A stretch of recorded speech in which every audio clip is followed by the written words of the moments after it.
The first thing that I noticed when I stopped riding in cars was that I lived here, and so place was the most startling thing for me. Place meaning just where we touch the ground, and how we touch the ground, and to experience it and touch it and smell it and breathe it. And, that was the most startling thing for me when I first started. I stopped moving at such a high speed that I could actually be here.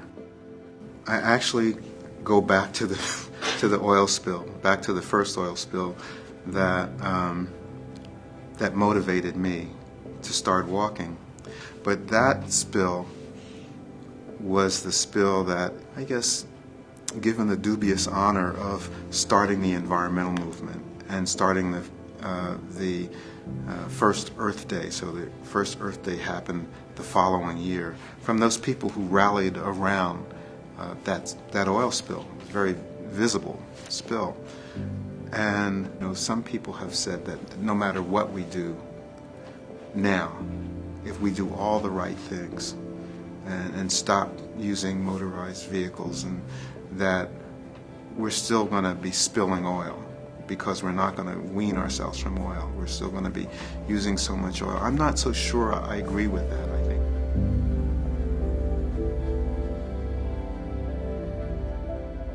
I mean, when silence, it's not like, the absence of sound or the absence of anything. It's like, it's all there, except it's your connection to it through the silence or through the spaces or something. I wish I could say it because I can't exactly say it. And something that I stumbled upon because I only planned on being silent for one day.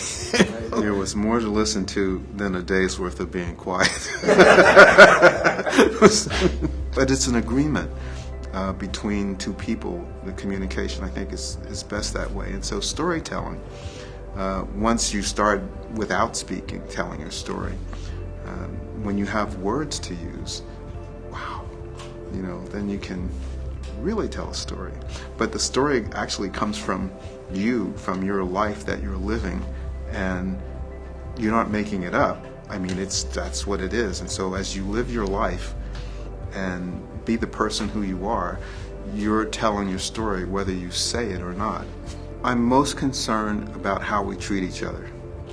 I'm most concerned about the hidden cost of our policies around the world.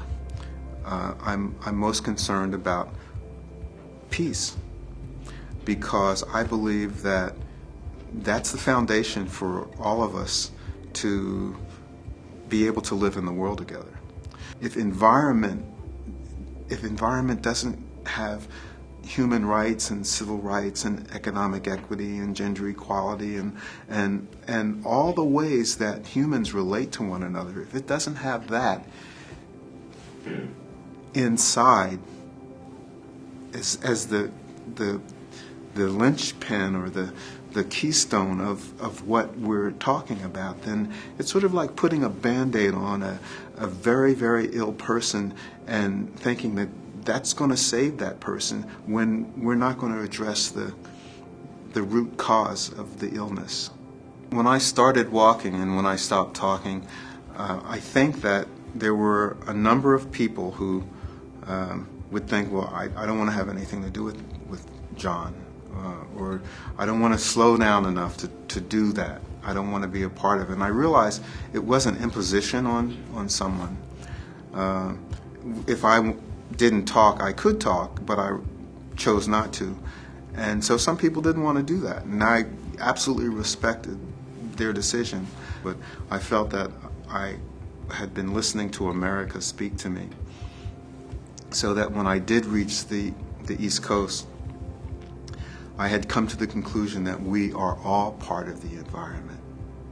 And it would make me cry how much you could love America and the people, because if you could see them on a level and a place that was different than what we read about in the newspapers, and if you could meet people, on foot, and just meet them with you being open to who they are, and they would meet you that way, then America can make you cry, and that's corny.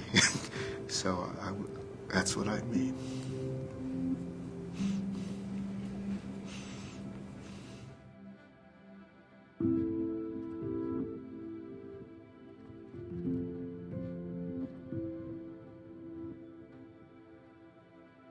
Thank you.